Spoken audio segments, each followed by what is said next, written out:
नमस्ते दोस्तों, आज मैं लाइव आ गया हूँ। आप लोगों का स्वागत करता हूँ। आज मैं आपके सामने लाया हूँ संत के प्रवचन यानी संत मधुर व्यवहार।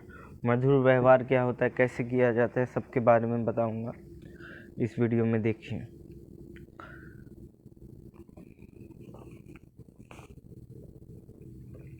परमात्मा परम आनंद और परम शांति के भंडार हैं। हमारे जो परमात्मा हैं वह परम आनंद एवं परम शांति के भंडार हैं। उनके साथ तुम्हारा संबंध जितना ही बढ़ता जाएगा उतना ही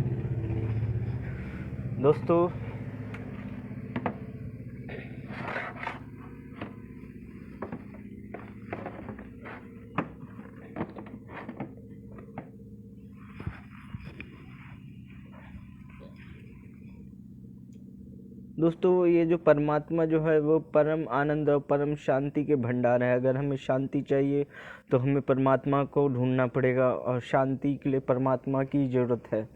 उनके साथ तुम्हारा संबंध जितना ही बढ़ता जाएगा उतने ही आनंद में और शांति भी तुम्हारे अंदर बढ़ती जाएगी।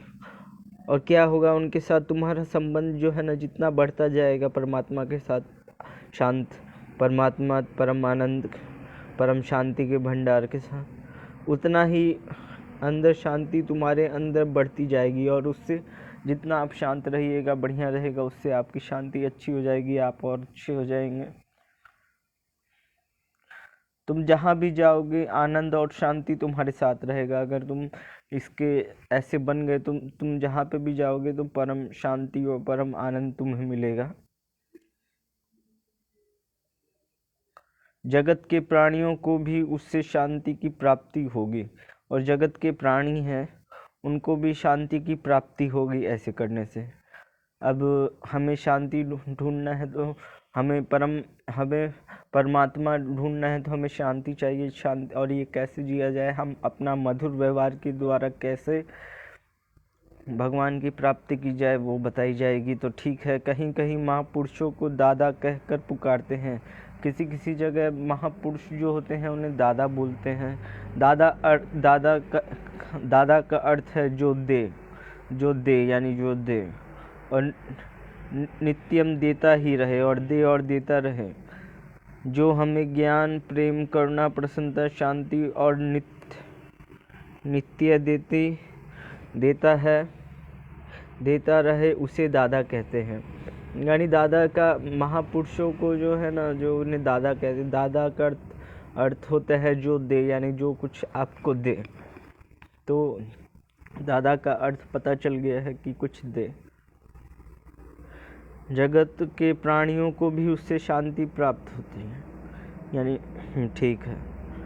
बाबा नित्य देता रहे, हमें जो ज्ञान दे, हमारे दादा हमें ज्ञान देते हैं, प्रेम देते हैं, करुणा देते हैं, प्रशंसा देते हैं, शांति देते हैं, आदि नित्य देते ही रहते हैं, उसे बाबा दादा कहते हैं।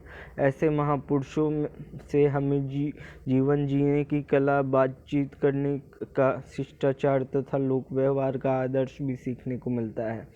और ऐसे व्यक्ति से, महापुरुषों से हमें जीवन जीने की कला सीखनी चाहिए कि कैसे जिया जाता है। इस वीडियो में मैं आपको बताऊंगा। दोस्तों, अगर आपने ये वीडियो देख लिया है तो इसको पूरा देखिए, और पूरा देखिएगा तभी आपको अच्छा लगेगा।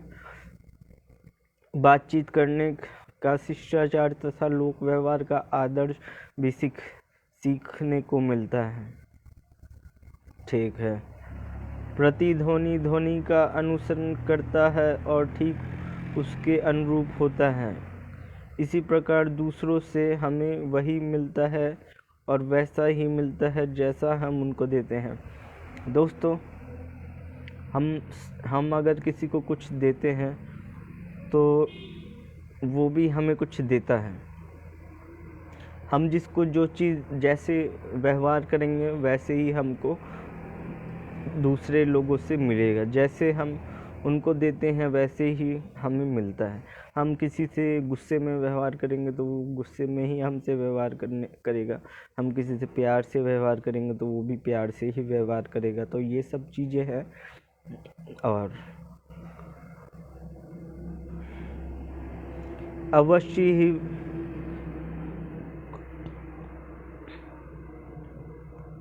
हम दूसरों को जैसा व्यवहार देते हैं हमें भी वैसा ही मिलता है। अवश्य है वह बीज फल न्याय के अनुसार कई गुना बढ़कर मिलता है।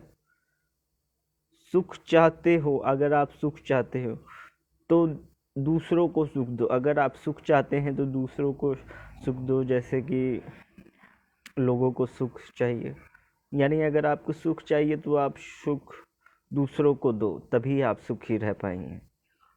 मान चाहते हो तो औरों को मान प्रदान करो। अगर आप मान चाहते हैं तो औरों को भी मान प्रदान करिए। अगर आप मान चाहते हैं तो औरों को भी मान प्राप्त दीजिए। हित चाहते हो तो हित करो और बुराई चाहते हो तो बुराई करो। अगर आप हित चाहते हो किसी से तो हित करो, और किसी से बुराई चाहते हो तो बुराई करो। जैसा बीज बोओगे वैसा ही फल पाओगे। हम जैसा बीज बोएंगे वैसा ही फल पाएंगे। यह समझ लो कि मीठी और हित भरी वाणी दूसरों को आनंद, शांति और प्रेम का दान करती है। यह समझ लो कि मीठी वाणी जो होती है और हित भरी वाणी जो होती है वो दूसरों को आनंद प्राप्त कराती है। अगर हम किसी से मीठी और हित भरी वाणी से बात करेंगे तो दूसरों को आनंद, शांति और प्रेम का दान करती है, और ऐसे करने से आनंद, शांति और प्रेम का दान होता है, और स्वयं आनंदमय, शांत और प्रेम की को खींचकर बुलाती है। तो दोस्तों क्या है कि हम ये समझ लेते हैं कि हम अगर किसी से मीठी वाणी करते हैं तो हमें बात और हितकारी बात करते हैं तो उसके बदले में हमें क्या मिलता है? स्वयं आनंद मिलता है, शांति मिलती है और प्रेम खींचकर बुलाती है। मीठी और हित भरी वाणी से सद्गुणों का पोषण होता है, मन को पवित्र शक्ति प्राप्त होती है और बुद्धि निर्मल बनती है। ठीक है दोस्तों, वैसी वाणी में भगवान का आशीर्वाद उतरता है, और ऐसी मीठी और हितकरी वाणी से सद्गुण का पोषण होता है और मन में पवित्र शक्ति प्राप्त होती है। ठीक है, बुद्धि निर्मल बनती है। वैसी वाणी में भगवान का आशीर्वाद उतरता है और उससे अपना, दूसरों का, सबका कल्याण होता है। उससे सत्य की रक्षा होती है। वाणी अच्छी बोलिए, सत्य की रक्षा करिए, और उसमें सत्य की शोभा है और इसी में सत्य की शोभा है। मूर्ख मुख से ऐसा शब्द कभी मत निकालो जो किसी को दिल दुखावे और आहत करे। यानी हमें अपने मुख से ऐसा शब्द कभी नहीं निकालना चाहिए जिससे दूसरे को क्या हो, किसी का दिल ना दुखे और आहत हो। कड़वी और अहितकार वाणी सत्य को बचा नहीं सकती और उसमें रहने वाला आंशिक सत्य का स्वरूप भी बड़ा कुत्सित और भयानक हो जाता है। जो किसी को प्यार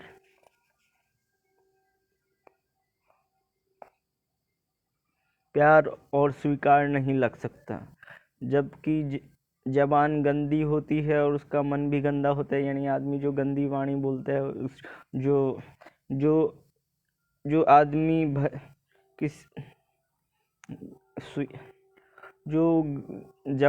जिसकी जबान गंदी होती है उसका मन भी गंदा होता है। दोस्तों जो आदमी बहुत ज़्यादा गाली वाली बकता रहता है, अंट गंदी बातें करता रहता है, तो उसकी जबान भी गंदी हो जाती है और उससे उसका मन भी गंदा हो जाता है। तो इसलिए हमेशा अच्छी वाणी बोलिए, ज्ञान की वाणी बोलिए और बोलते रहिए। जो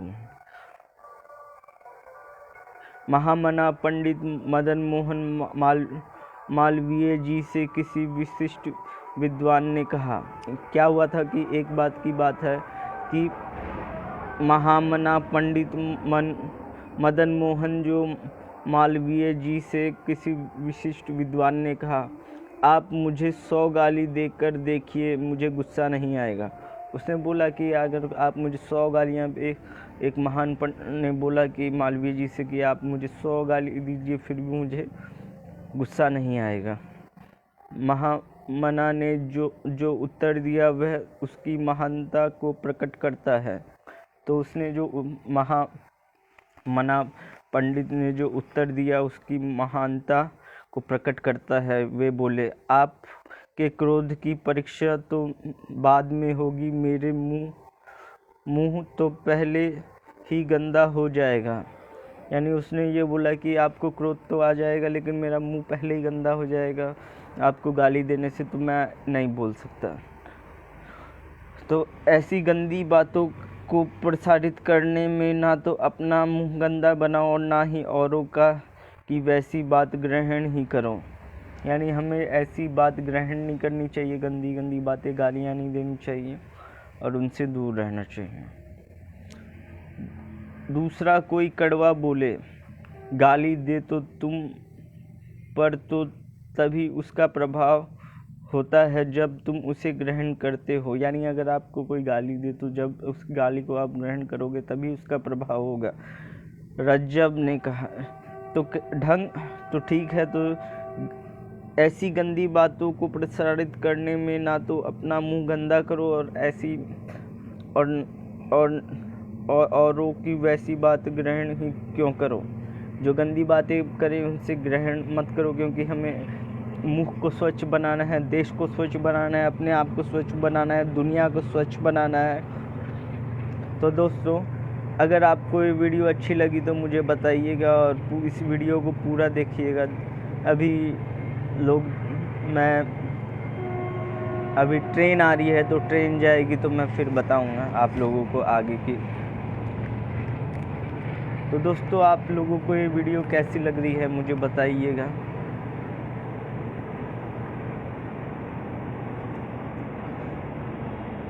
ढंग से कही हुई बात प्रिय और मधुर लगती है। अगर कोई आदमी ढंग से आपसे बात करे तो वो आपको प्रिय और मधुर लगे। ढंग से की हुई बात प्रिय और मधुर लगती है। माँ के भाई को मामा कहकर पुकारे तो अच्छा लगता है। ठीक।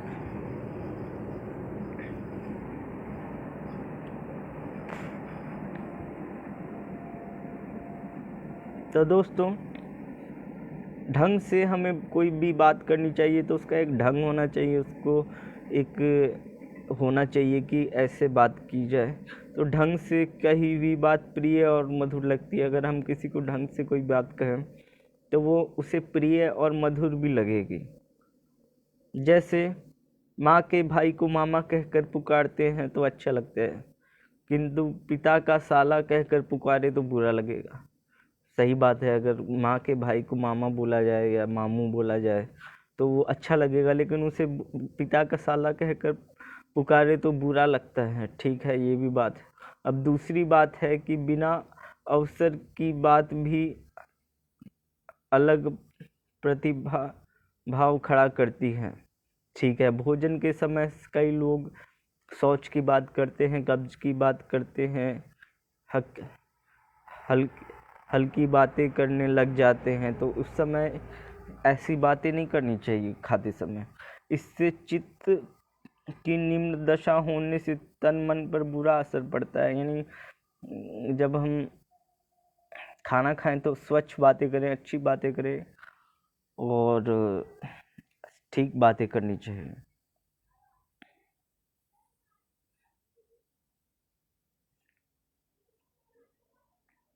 और ऐसे खाते समय शौचार की बातें करने से क्या होता है कि हल्की बातें करने से क्या होता है, इससे निम्न दशा होने से तन मन पर बुरा असर पड़ता है। अतः भोजन के समय पवित्रता, शांति और प्रसन्नता बढ़ाने वाला ही चिंतन होना चाहिए। तो भोजन करते समय हमें क्या होना चाहिए? पवित्रता होनी चाहिए, शांति होनी चाहिए और प्रसन्नता बढ़ाने वाली ही चिंतन होनी चाहिए, और जिससे हमारी प्रसन्नता बढ़े वही चिंतन होना चाहिए। भोजन में तला हुआ, भुना हुआ और अनेक प्रकार के व्यंजन, ये सब स्वास्थ्य और आयु की तो हानि करते ही हैं, मन की शांति को भी भंग करते हैं। तो भोजन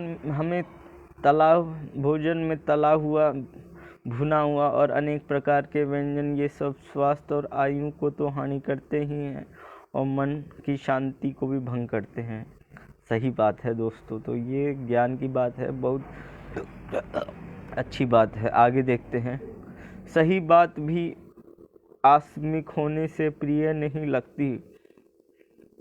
तो भगवान रामचंद्र जी अपने व्यवहार में, बोल चाल में इस बात का बड़ा ध्यान रखते थे कि अवसरोचित भाषण ही हो। यानी वो बहुत अच्छी तोल मोल के भगवान राम जी बात करते थे, वे विरुद्ध भाषी नहीं थे। इसी से उनके द्वारा किसी के दिल को दुख पहुंचाने का प्रसंग उपस्थित नहीं होता था। वे अवसरोचित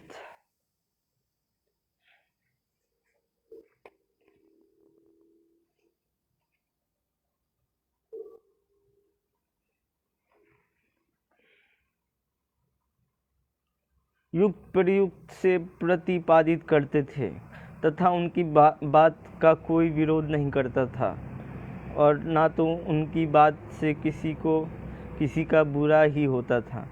यानी क्या हुआ कि भगवान राम ऐसे बात करते थे कि उसका कोई विरोध नहीं करता था, और ना तो उनकी बात को किसी को बुरा होता था, किसी को बुरा लगता था। यानी अच्छी बातें बोलते थे।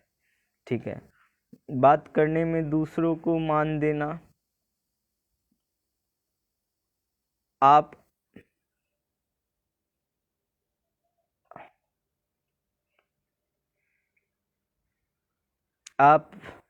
अमानी रहना, यह सफलता की कुंजी है।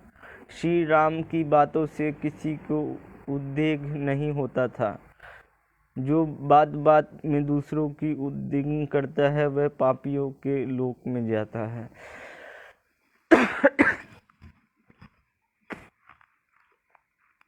ठीक है।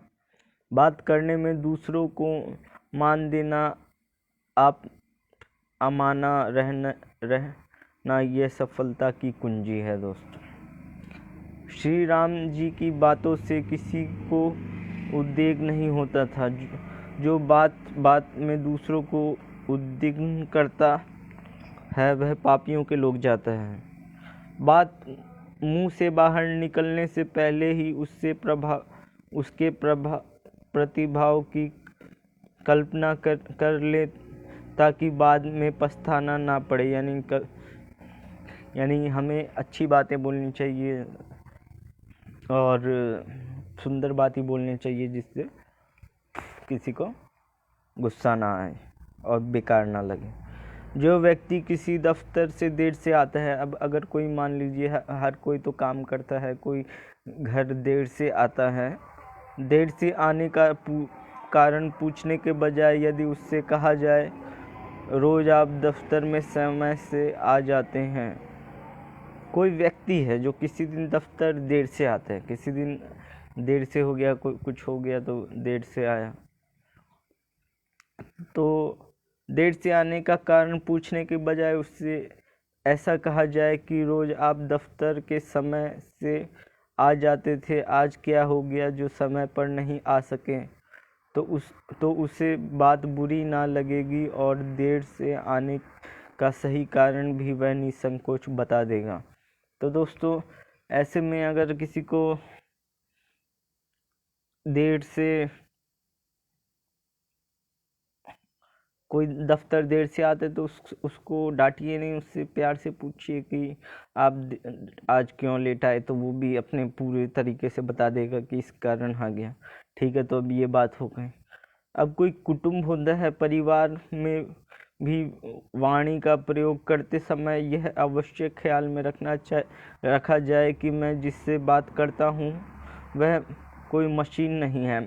यानी मैं किसी से बात करता हूँ, वो मशीन नहीं है, रोबोट नहीं है, लोहे का पुतला नहीं है, वह मनुष्य है, उसके पास दिल है। हर दिल को स्नेह, सहानुभूति, प्रेम और आदर की आवश्यकता होती है।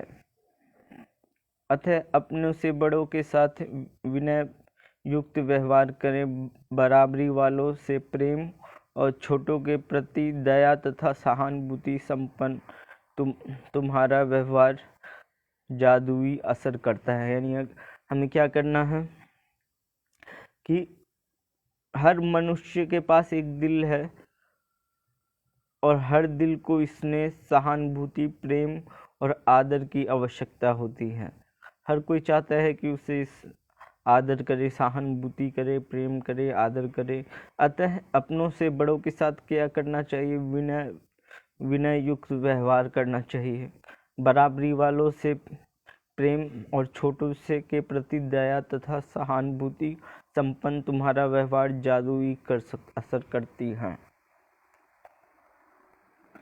किसी के दुकान, मकान, धन दौलत छीन लेना कोई बड़ा जुल्म नहीं है। कोई आज के समय में किसी के दुकान, मकान, धन छीन लेना कोई बड़ा जुल्म नहीं है। तो लेकिन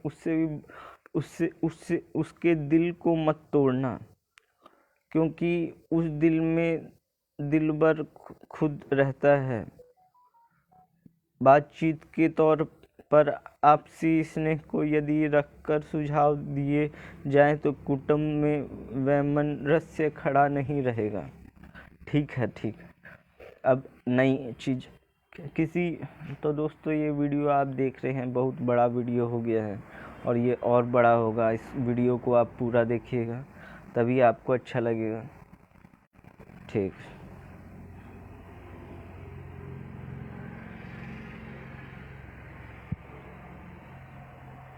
किसी एक पति ने अपनी पत्नी से कहा कि आज भोजन अच्छा नहीं बना। यानी किसी पति ने अपनी पत्नी को बोला कि आज भोजन अच्छा नहीं बना। इस पर पत्नी ने झुंझलाकर कहा कि कहीं और जगह होटल में जाकर खा लो या कोई दूसरी मेम साहब बुला लो। तो ऐसे बोला तो पति को भी अच्छा नहीं लगा। पति को यह बात बहुत बुरी लगी। उसने भोजन की थाली दूर खिसका दी। ऐसे होने पे पति को अच्छा नहीं लगा और उसने भोजन की थाली खिसका दी। पत्नी अगर आपसी स्नेह को ध्यान में रखकर यह कहती कि कल से मैं विशेष ध्यान रखकर भोजन बनाऊंगी, आपको शिकायत करने का मौका नहीं मिलेगा। अगर ऐसा बोलती कि कल से मैं अच्छे तरीके से ध्यान रखकर भोजन बनाऊंगी, आपको शिकायत का मौका नहीं मिलेगा, तो ऐसी नौबत नहीं आती और स्नेह का पतला तंतु टूटने ना पाता, अन्न का अनादर भी नहीं होता। ठीक है। यानी पत्नी ने बोला तो अन्न का, आदमी ने प्लेट खिसका दी और अन्न का अनादर कर दिया। तो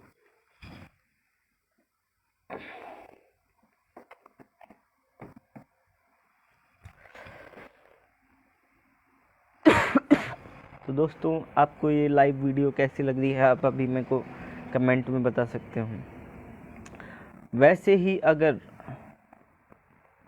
अगर बाप अपने बेटे को कहता है कि परीक्षा में तुम्हारे नंबर ठीक नहीं आए, तुम नालायक हो। अगर अपने पिताजी अपने बेटे को बोले कि कोई बाप अपने बेटे को बोले कि तुम परीक्षा में तुम्हारे नंबर ठीक नहीं आए, तुम नालायक हो, तो बच्चा के मानस पर उसका प्रतिकूल प्रभाव पड़ेगा। इसके बदले अगर बाप ये कहे कि बेटा मेहनत किया करो, एकाग्र होने के लिए थोड़ा ध्यान किया करो, इससे तुम अवश्य अच्छे नंबर ला सकोगे। इस प्रकार कहने पर बच्चे का उत्साह बढ़ेगा। और ऐसे अगर किसी का घर में कोई बच्चा है और वो अच्छे मार्क्स नहीं ला रहा है, तो उसको अगर आप ये बोलोगे तुम नालायक हो और डांटोगे, तो उससे उस पर अच्छा उसे बल्कि ऐसे बोलोगे और एकाग्र बनो, मेहनत बनो, थोड़ा ध्यान दिया करो, इससे तुम अवश्य अच्छे नंबर ला सकोगे। इस प्रकार कहने पर बच्चे का उत्साह बढ़ेगा, पिता के लिए आदर भी बना रहेगा और वह आगे चल के मेहनत करके अच्छे नंबर से पास होने का प्रयत्न भी करेगा। यानी इससे ये भी होगा। ठीक है। दुकानदार के पास कोई ग्राहक कहे कि अब चलो देखते हैं, दुकानदार के पास चलते हैं कि दुकानदार को ग्राहक कहे कि यह चीज़ आपके पास से ले गया था, अच्छी नहीं है, वापस ले लो। तो उस समय दुकानदार को उसके साथ तीखा व्यवहार नहीं करना चाहिए। यानी ऐसे बोल दिया कि आपने जो सामान दिया वो ठीक नहीं है, तो उस समय दुकानदार को उसके साथ तीखा व्यवहार नहीं करना चाहिए।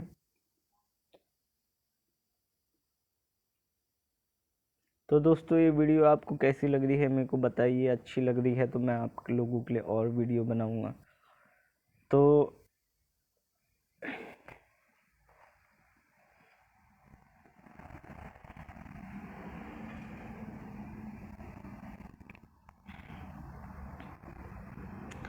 हम दुकानदार के पास गए और बोले कि आपने जो चीज़ दी वो अच्छी नहीं है, आप वापस ले लो। तो उस समय दुकानदार के साथ तीखा व्यवहार नहीं करना चाहिए। उसे कहना चाहिए कि अगर आपको यह चीज़ पसंद नहीं है तो कोई बात नहीं, मेरे पास इसकी और भी कई किस्में हैं, दिखाता हूँ।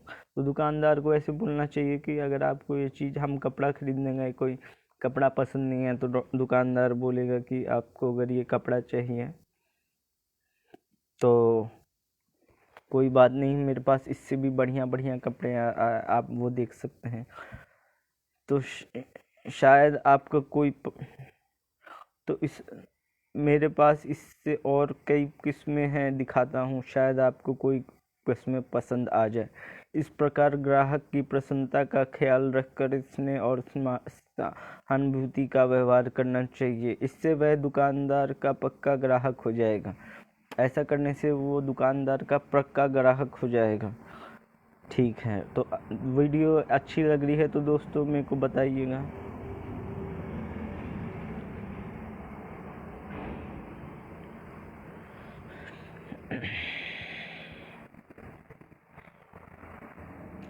तुम्हें यह काम करना ही पड़ेगा।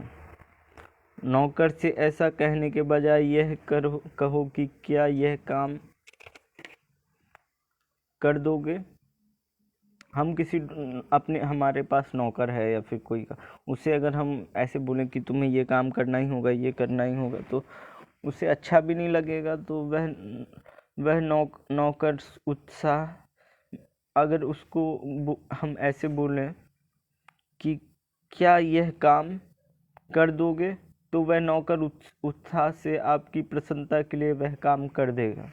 अन्यथा उसे वह काम बोझ प्रतीत होगा और वह उससे छुटकारा पाने के लिए विवश होकर करेगा, जिससे उसकी प्रसन्नता लुप्त हो जाएगी और उसका काम भी ऐसा ही होगा। ठीक है, तो कहने का ढंग में मामूली फर्क कर देने से कार्यदक्षता पर बहुत बड़ा प्रभाव पड़ता है।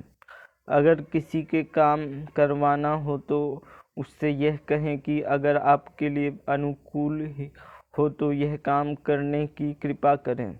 ठीक है, तो बातचीत के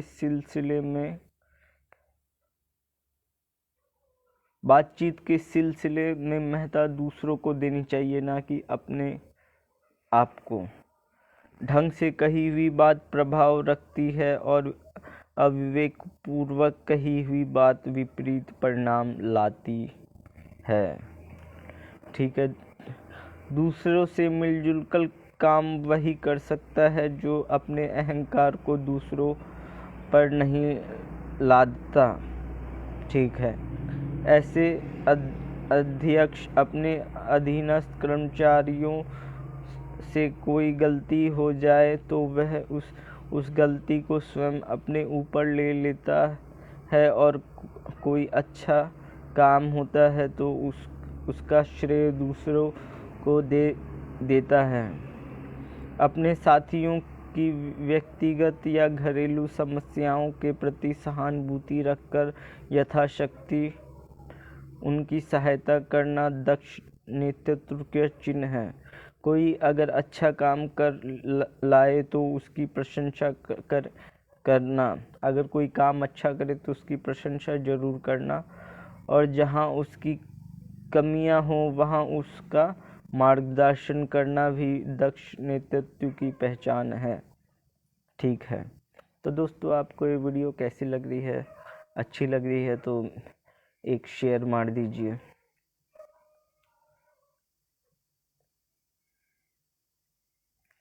अपने साथ काम करने वालों के साथ मैत्री और अपनत्व का संबंध कार्य में दक्षता लाता है।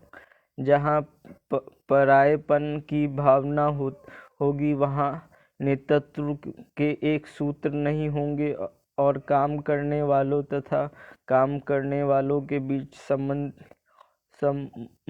न होने के कारण कार्य में ह्रास होगा। ठीक है।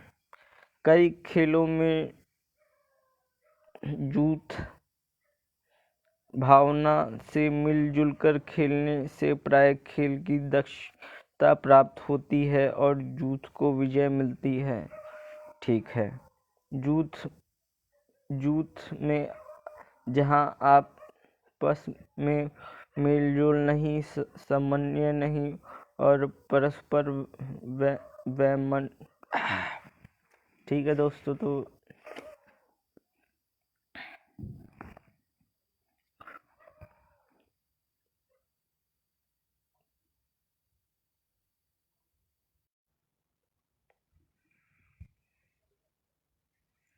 तो दोस्तों दूसरों से काम लेने का ढंग भी उन्हीं लोगों को आता है जो प्रसन्नचित्त रहते हैं। यानी दूसरों से कैसे काम लिया जाए, जो लोग प्रसन्न रहते हैं उन्हें प्रसन्नचित्त रहते हैं। प्रसन्नचित्त वे ही रह सकते हैं जो ध्यान करते हैं और संत समागम करते हैं, उनके अनुसार दूसरे लोगों का काम। ठीक है। तो कुछ लोगों के स्वभाव में उद्विग्नता भरी रहती है, जैसे वे हमेशा इमली खाए हुए हैं, मिश्री कभी खाई ही नहीं। यदि वे किसी का करने के लिए कहते हैं तो सामने वाला व्यक्ति के हृदय में प्रतिकूल प्रतिक्रिया उत्पन्न होती है। इससे काम करने वाला प्रसन्नचित्त से उसमें भाग ही नहीं लेता, न अपनी जिम्मेदारी स्वीकार। प्रतिकूल प्रतिभाव के कारण कहने वाले की जीवन शक्ति भी क्षीण होती है और काम बिगड़ जाता है। यानी क्या है, कुछ लोग स्वभाव में अच्छी तरीके से स्वभाव नहीं करते हैं तो उसका काम अच्छा नहीं होता है, तो उससे उसका काम भी बिगड़ जाता है। इसके विपरीत यदि शांति एवं प्रसन्नचित्त से किसी को काम करने के लिए कहते हैं तो वह प्रसन्नता पूर्वक उस कार्य को संपन्न करता है। अगर हम प्रसन्न होकर किसी को कोई कार्य देंगे प्रसन्नता में, तो वो कार्य पूर्ण होगा और उसमें अच्छा होगा, कार्य संपन्न। काम लेने का यही सही ढंग है, इसके विपरीत सब ढंग गलत है। यानी अगर आपको किसी से काम लेना है तो उससे अच्छी बातें करिए। यह विचार छोड़ दो कि बिना डांट डपक के, बिना डराने धमकाने के, बिना छल कपट छपट के तुम्हारे मित्र साथी स्त्री बच्चे या नौकर चाकर बिगड़ जाएंगे।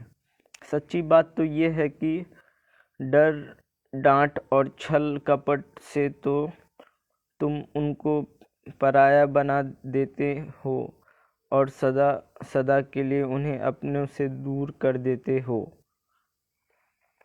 ठीक है दोस्तों। तो क्या है दोस्तों, प्रेम हो गया, सहानुभूति हो गया, सम्मान हो गया, मधुर वचन हो गए, सक्रिय हित हो गया, त्याग भावना हो गए आदि से हर किसी को सदा के लिए अपना बना सकते हैं। अगर किसी को हमें अपना बनाना है तो क्या करना होगा, उसके साथ प्रेम का व्यवहार करना होगा, सहानुभूति का व्यवहार करना होगा, सम्मान का व्यवहार करना होगा, मधुर वचन करने होंगे, सक्रिय हित हो गया, त्याग की भावना आदि से हर किसी को सदा के लिए अपना बना सकते हो।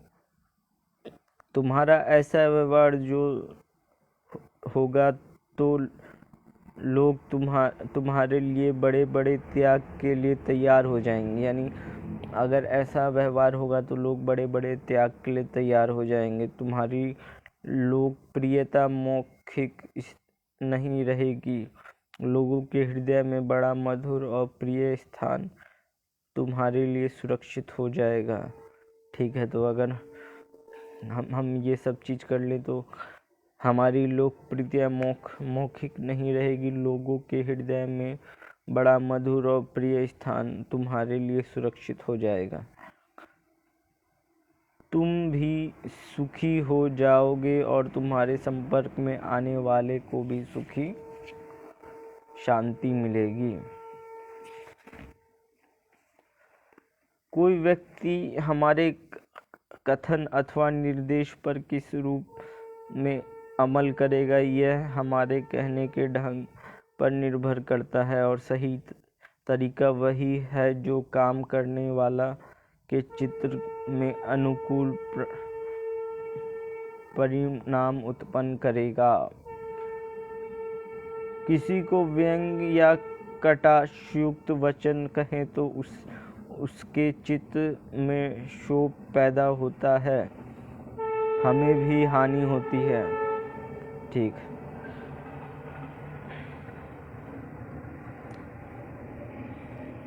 आप तो भग तड़े और हो, बुद्धू हो, कुछ जानते नहीं। इस प्रकार बात करने के ढंग से बात बिगड़ जाती है। बात कहने के ढंग पर बात बनती या बिगड़ती है। जिसकी वाणी में विनय विवेक है, वे थोड़े ही शब्दों में अपने हृदय की भाव प्रकट कर देते हैं। वे ऐसी बात नहीं बोलते हैं जिससे किसी को ठेस पहुंचती हो। सबके साथ सहानुभूति और नम्रता युक्त मित्रता का बर्ताव करो। देखो दोस्तों, सबके साथ सहानुभूति और नम्रता युक्त मित्रता का व्यवहार करो।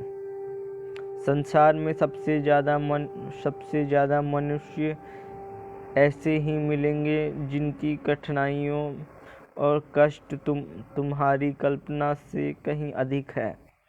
दुनिया में, हमारे संसार में बहुत लोग ऐसे हैं जिनको कष्ट हैं, कठिनाई है, और वो हमारी कल्पना से भी बहुत ज़्यादा है। तुम इस बात को समझ लो कि किसी के भी साथ अनादर और द्वेष का व्यवहार ना करके विशेष प्रेम का व्यवहार करो। किसी से हमें द्वेष नहीं रखना है, सबके साथ किसी का अनादर नहीं करना है, सबके साथ प्रेम का व्यवहार करना है, वही जीवन है। तुमसे कोई बुरा बर्ताव करे तो उसके साथ भी अच्छा बर्ताव करो, और ऐसे करके अभिमान ना करो। अगर आपसे कोई बुरा बर्ताव करता है, लेकिन हमें उससे बुरा बर्ताव नहीं करना चाहिए। दूसरों की भलाई में तुम जितने ही अपने अहंकार को और सर्वार्थ को भूलोगे, उतने ही तुम्हारे वास्तविक हित अधिक होगा। क्या हो गया कि दूसरों की भलाई में तुम जितने ही अपने अहंकार को और स्वार्थ को भूलोगे, उतने ही तुम्हारे वास्तविक हित अधिक होगा। अच्छा बर्ताव और निश्चल प्रेम का व्यवहार करना, सब में प्रेम और मलाई का वितरण करो। यही सच्ची सहायता और सच्चा आश्वासन है। तुम जगत से जैसा व्यवहार करोगे वैसे ही तुम पाओगे। स्वामी रामतीर्थ ने ठीक ही कहा है। तो आप जैसा व्यवहार करोगे वैसा ही पाओगे। सबको प्रेम की मधुरता और सहानुभूति भरी आंखों से देखो। सबको प्रेम की मधुरता से और सहानुभूति भरी आंखों से देखो।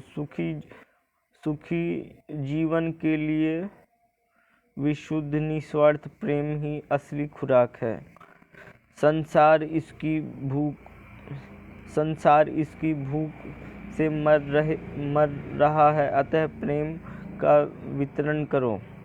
अपने हृदय के आत्मिक प्रेम को हृदय में हित मत छिपा रखो। उदारता के साथ प्रेम बांटो, जगत का बहुत सा दुख दूर हो जाएगा। ठीक है। वह मनुष्य जगत में भार रूप है जिसके हृदय में सर्वार्थ युक्त द्वेष है, वह तो जगत के लिए अभिशाप है। ठीक है। तो वह मनुष्य जगत में भार रूप है, यानी भार है, जिसके हृदय में सर्वार्थयुक्त द्वेष है, वह तो जगत के लिए शाप रूपी है। ठीक है। हृदय में विशुद्ध प्रेम, उसे बढ़ाओ, सब और उसका प्रवाह बहा दो। तुम्हें अलौकिक सुख शांति मिलेगी और तुम्हारे निर्मित से जगत में सुख और शांति का प्रवाह बहने लगेगा। अंधा वह नहीं, थोड़ी देर। तो दोस्तों, ये वीडियो आपको कैसी लग रही है मुझे बताइएगा कमेंट करके।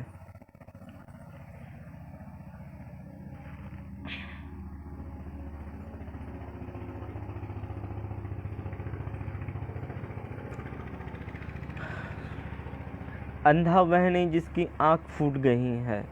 अंधा वह है जो अपने दोषों को ढकता है। दोष ढक के नहीं जा सके। सद्गुणों के विकास द्वारा उन्हें फीका किया जा सकता है। दोष ढक के नहीं जा सकते। सद्गुणों के विकार द्वारा उन्हें फीका किया जा सकता है। दोस्तों, मैं बहुत बड़ी वीडियो बना चुका हूँ। अगर आपको ये वीडियो अच्छी लग रही है तो पूरा देखिए। जितना दुर्गुण की किटली झाड़ी का फैलना सरल है, उतना ही सद्गुणों के विकास का मार्ग भी सरल है। ठीक है। थोड़ा सा संयत विचार हमारी प्रवृत्ति को दुर्गुणों से सद्गुणों की ओर उन्मुख करता है। कटुवाणी का प्रयोग इतना भयंकर है कि वह मनुष्य के हृदय को छेद देता है। यानी कटुवाणी ऐसा होता है कि वो आदमी के हृदय को छेद कर देता है। जहाँ सजगता पूर्व वाणी का प्रयोग किया जाता है, वहाँ वाणी में विवेक होता है। किसी प्रकार का अपशब्द जो घातक सिद्ध हो, दूसरे के हृदय को ठेस पहुँचाए, उसका प्रयोग नहीं करना चाहिए। वाणी में विवेकपूर्ण मधुरता, प्रियता और सत्यता का सामंजस्य होने के कारण जीवन में दक्षता आती है। गोस्वामी तुलसीदास का वचन हमेशा याद रखना। अपने को श्रेष्ठ और सत्पुरुष बनाने का प्रयत्न करो। यानी हमें अपने आप को कैसा बनाना चाहिए? श्रेष्ठ और सत्पुरुष बनाने का हमें प्रयत्न करना चाहिए। यहाँ जिन धन, ऐश्वर्य, पद, अधिकार, यश, कीर्ति और मान बढ़ाई के लिए तुम पागल हो रहे हो, उनमें से कोई भी कभी भी तुमको तृप्ति नहीं दे सकता।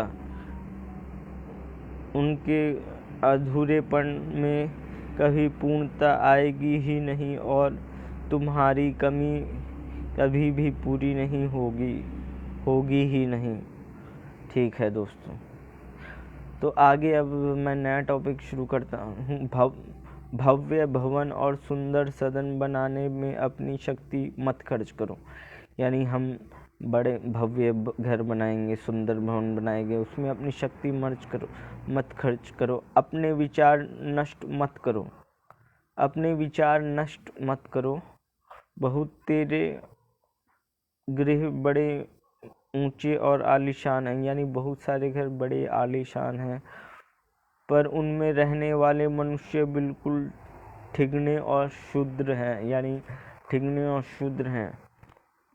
बड़े बड़े मकान बनाने और उनमें चमकदार चीज़ों को सजाने में अपनी शक्ति का नाश करके अपने को, अपनी पत्नी और अपने पुत्र को बड़ा बनाने का यत्न मत करो। ठीक है। तो क्या करें हैं? बड़े बड़े मकान बनाने में, उनमें चमक दमक चीज़ों लगाने में अपनी शक्ति नाश करके, यदि तुम इस देवी विचार का ग्रहण कर लोगे, हृदय में यंगम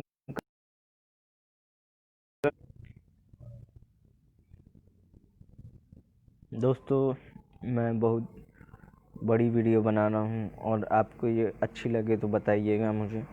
यदि तुम इस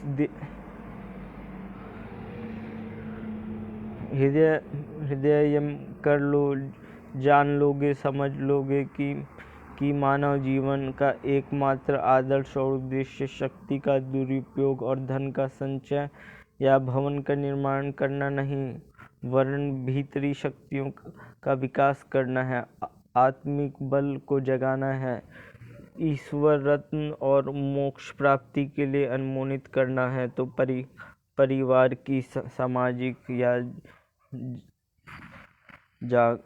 जागतिक बंधन आपके लिए कभी भी विघटन ना होंगे। मेरे प्यारे, सदा यह ख्याल रखो कि तुम अपने लिए जीते हो, ना कि दूसरों के लिए। मेरे प्यारे, सदा यह ख्याल रखो कि तुम अपने लिए जीते हो, ना कि दूसरों के लिए।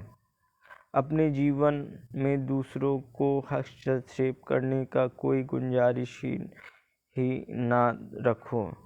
अपना भोजन करते समय तुम भोजन करते हो कि कोई और? अपना भोजन तुम स्वयं पचाते हो कि कोई और? देखते समय तुम्हारी अपनी आँखों की पुतली तुम्हारे साथ देती है कि उन दूसरों की जिनसे तुम नाहक प्रभावित हो रहे हो। ठीक है, अपने गुरुत्वाकर्षण का केंद्र तुम आप बनो, सर्वाश्रय बनो, अपने भीतर के आधार और अधिष्ठा को पालो, मेहमानों के मत और आलोचना का परवाह मत करो। ठीक,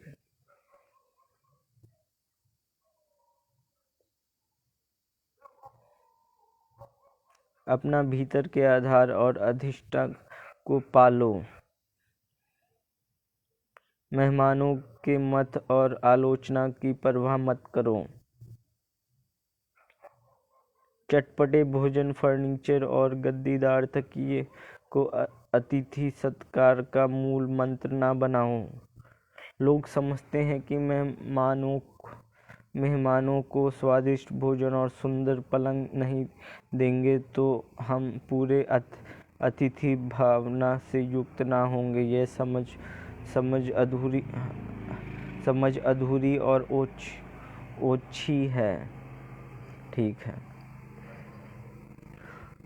तुम्हें तो यह करना चाहिए कि जब तुम्हारा अतिथि तुम्हारे घर से अपने घर जाने लगे तब वह स्वच्छित, उदित और सन्मुख होकर जाए। जब अपने घर से जैसे आया है उससे अधिक बुद्धिमान, प्रसन्न और सहज सरल सादा जीवन जीने की प्रेरणा लेकर जाएं। अपने स्वयंजनों के प्रति यही अपना कर्तव्य समझो। अपने परिवार को सुखी करने की यही मार्ग है। इसी तरीके से गृहस्थ अपने कुटुंबों को विघ्न बाधा के स्थान पर उन्नति का सोपान बना सकते हैं। तुम्हें अपने अतिथि के खान पान या शायन सजावट की अधिक परवाह करने की आवश्यकता नहीं। यदि वह स्वावलंबी, प्रसन्न और अधिक बुद्धिमान होकर लौटता है तो आपने उसकी बहुत सारी सेवा की। अगर चमक दमक वाली वस्तु से, कपट युक्त व्यवहार से आप उसको प्रभावित करना चाहते हो तो आपने अपनी और उसकी हानि कर दी। तुम्हारे ऊंचे महल और वस्तुओं को देखकर अतिथि के भीतर आकांक्षा और ईर्ष्या की आग लगी तो उसको दोष तुम्हें है, उसको दोनों को लगता है। अतः सादा, सच्चा, सरल और स्नेह युक्त व्यवहार अपना और अतिथि का मंगल करता है। यानी दोस्तों, हमें क्या करना चाहिए? हमें अपने अतिथि लोगों से अतः सादा, सच्चा, सरल और स्नेह युक्त व्यवहार करना चाहिए और यही अतिथि और अतिथि का मंगल करता है। उससे कुछ श्रेष्ठ चीज दो, उसे ज्ञान और प्रेम दो, उसे अपना निर्दोष प्रेम का आनंद लूटने दो। तो दोस्तों, ये वीडियो आपको कैसी लग रही है? अच्छी लगी तो मुझे बताइएगा।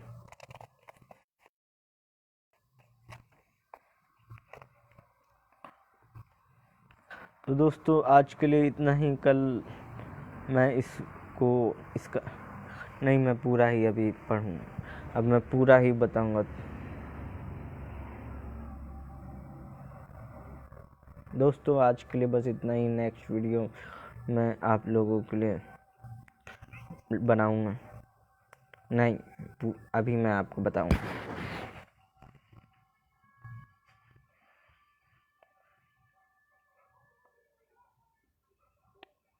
असत्य, निंदा, चुगलीखोरी और कठोरता ये वाणी के पाप हैं। यानी वाणी के पाप क्या है? असत्य, निंदा, चुगलखोरी और कठोरता ये वाणी के पाप है। संभाषण के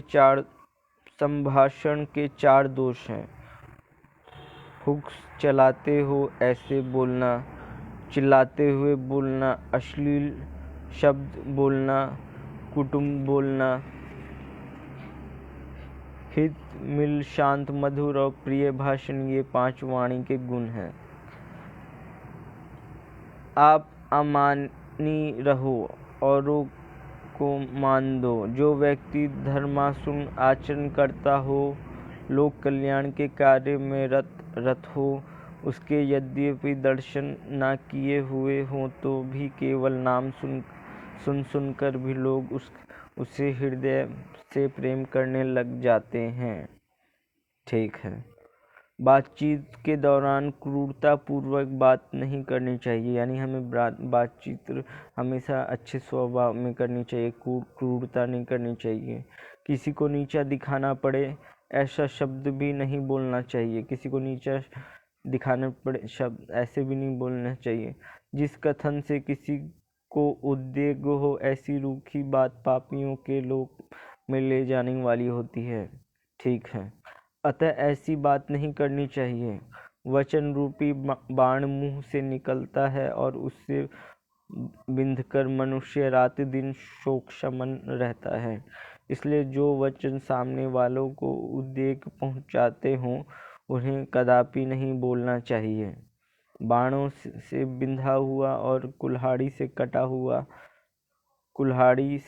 हुआ वन तो फिर से अंकुरित हो जाता है, किंतु कटु वचन रूपी शस्त्र से किया हुआ भयंकर घाव कभी भी भरता नहीं है। नाना प्रकार के बाण देह में गहरे उतर गए हों तो भी चिकित्सक उन्हें बाहर निकाल सकता है, किंतु वचन रूपी बाण निकालना कठिन है, क्योंकि वह हृदय के अंदर लगा होता है। ठीक है दोस्तों, यानी हमें अच्छी बातें बोलनी चाहिए, हमेशा सम्मान करना चाहिए लोगों का। तब इंद्रमस्य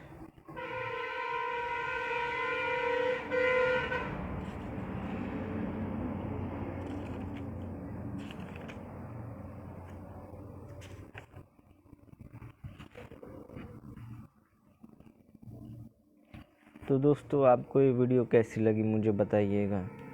आज के लिए बस इतना ही। मैं थक गया हूँ, वीडियो बनाते बनाते आप लोगों के लिए नई वीडियो लाऊंगा।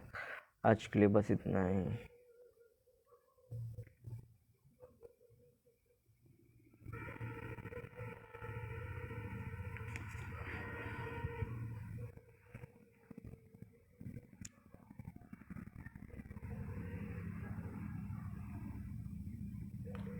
सुनने से उद्वेग पैदा कर वे ऐसे नरक।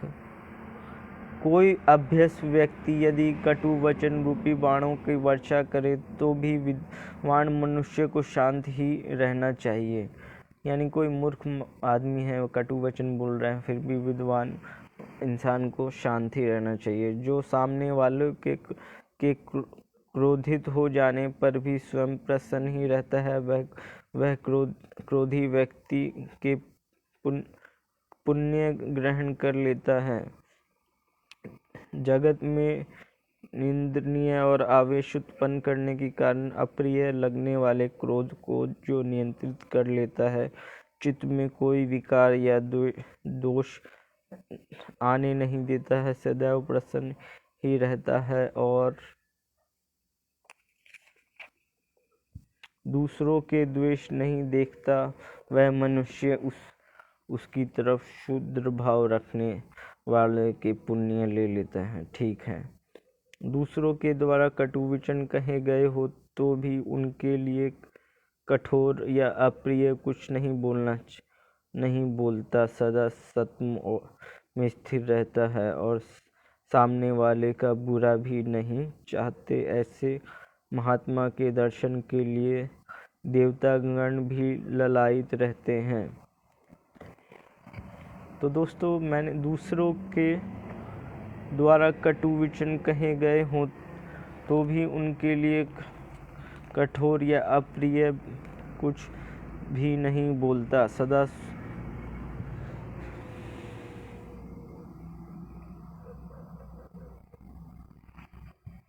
दोस्तों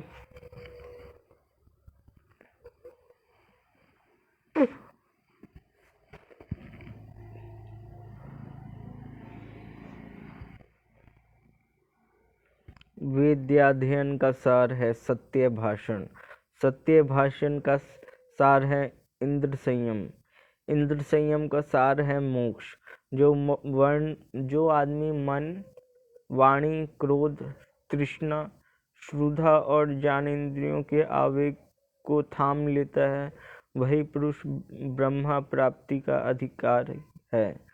जिसके मन और वाणी संपूर्ण रूप से परमात्मा में ही लग जाते हैं, वह वेदाध्ययन, तप और त्याग का फल प्राप्त कर लेता है।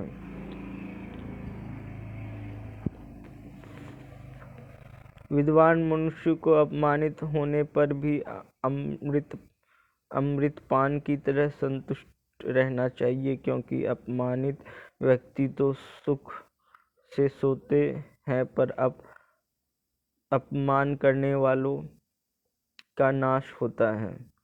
यमराज क्रोधी मनुष्य के यज्ञ, दान, तप, हवन आदि कर्मों के फल को हर लेते हैं। क्रोध करने वाले का सारा परिश्रम व्यर्थ जाता है। यानी क्रोध जो आदमी करता है उसका दान, तप, यज्ञ, हवन आदि के कर्म फल यमराज हर लेता है। तो क्रोध करने वाले का सारा परिश्रम व्यर्थ चला जाता है। इसलिए क्रोध नहीं कीजिए, कभी भी क्रोध नहीं करना चाहिए। जिस मनुष्य के उदर उपस्थ दोनों हाथ व वीणा वाणी ये 4 अंग सुरक्षित हैं।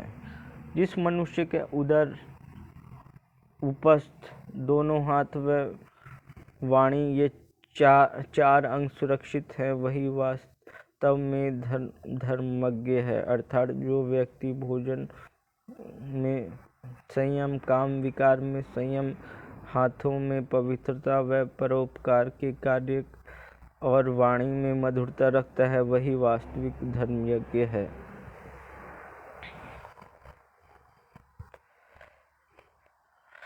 जैसे जहाज समुद्र को पार करने के लिए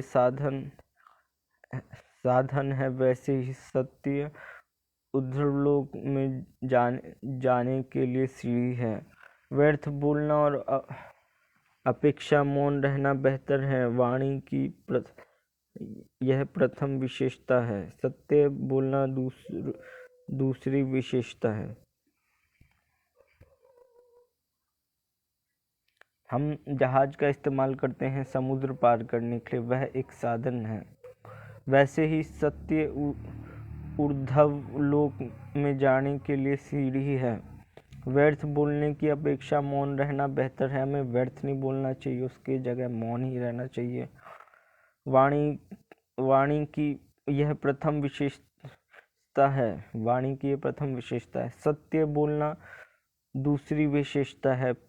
प्रिय बोलना तीसरी विशेषता है। धर्म सम्मत बोलना यह चौथी विशेषता है।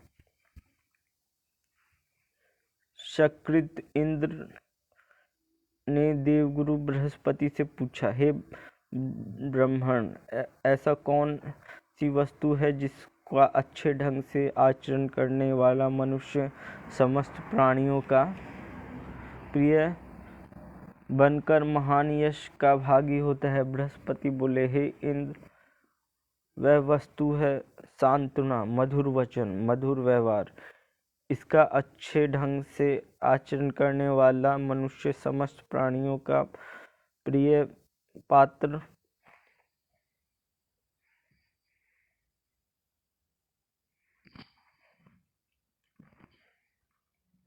बृहस्पति बोले, हे इंद्र, वह वस्तु है, यानी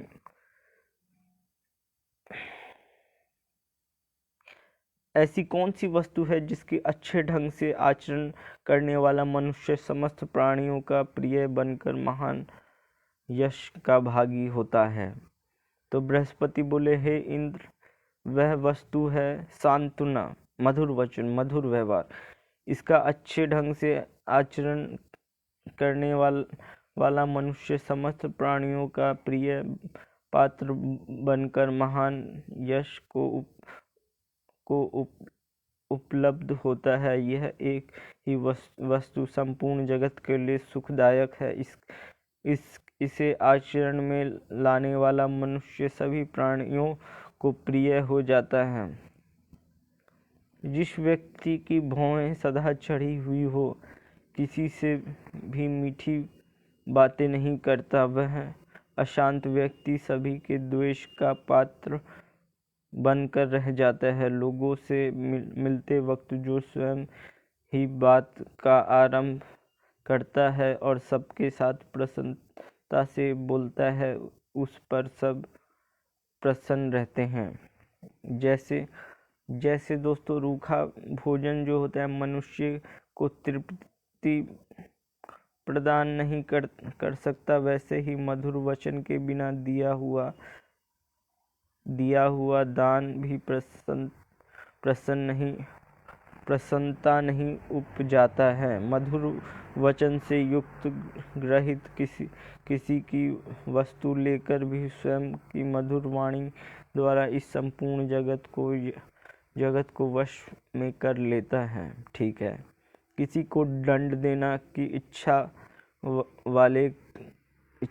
इच्छा वाले को भी सांत्वना वचन ही बोलना चाहिए।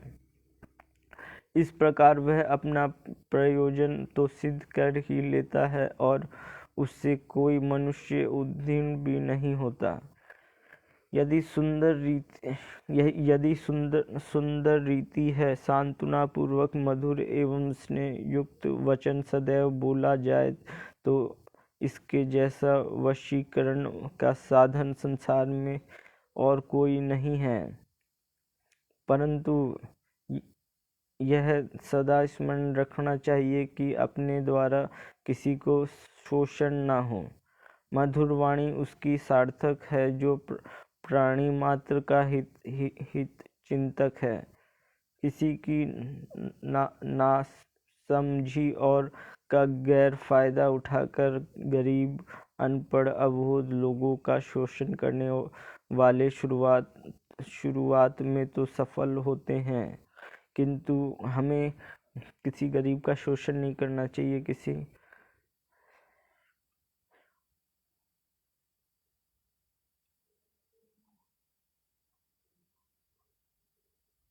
हमें मधुर वाणी उसकी सार्थक है जो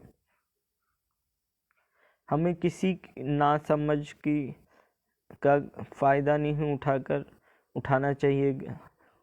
गैर फायदा उठाकर गरीब, अनपढ़, अबोध लोगों का शोषण करने वाला व्यक्ति शुरुआत में तो सफल होते देखते हैं, किंतु उनका अंत अत्यंत खराब होता है। यानी जो लोग ऐसे गलत काम करते हैं उसका अंत बहुत खराब होता है।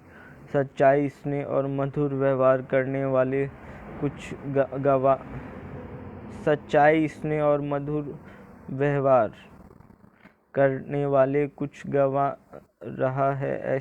ऐसा किसी को बाहर से शुरुआत में लग सकती है, किंतु उसका अंत अनंत ब्रह्मांड नायक ईश्वर की प्राप्ति में परिणत होता है।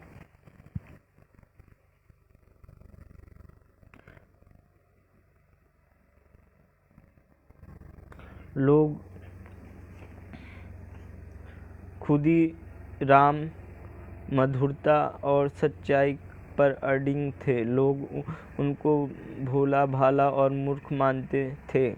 प्रेम और सच्चाई से जीने वाले हुगली जिले के देरे गांव के ये खुदीराम आगे चलकर रामकृष्ण परमहंस जैसे पुत्र रत्न प्राप्त कर सके।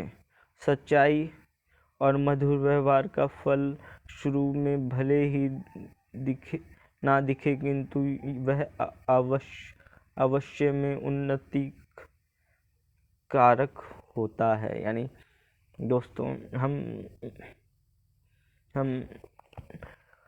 हमने इस वीडियो में क्या देखा कि हमें अच्छा आचरण करना चाहिए, मधुर व्यवहार करना चाहिए और अपनी बातों को अच्छी तरह से बात करनी चाहिए। तो दोस्तों, आज के लिए बस इतना ही। नेक्स्ट वीडियो में नई टॉपिक पे लाऊंगा आपको। अगर ये वीडियो अच्छी लगी तो इसमें कोई कमेंट कर दीजिए जिसका मैं रिप्लाई करूँ। और वीडियो देखने के लिए धन्यवाद। अगली वीडियो आपके लिए फिर लाई जाएगी। Tata bye bye. आज के लिए वीडियो लाइक शेयर कमेंट कीजिए।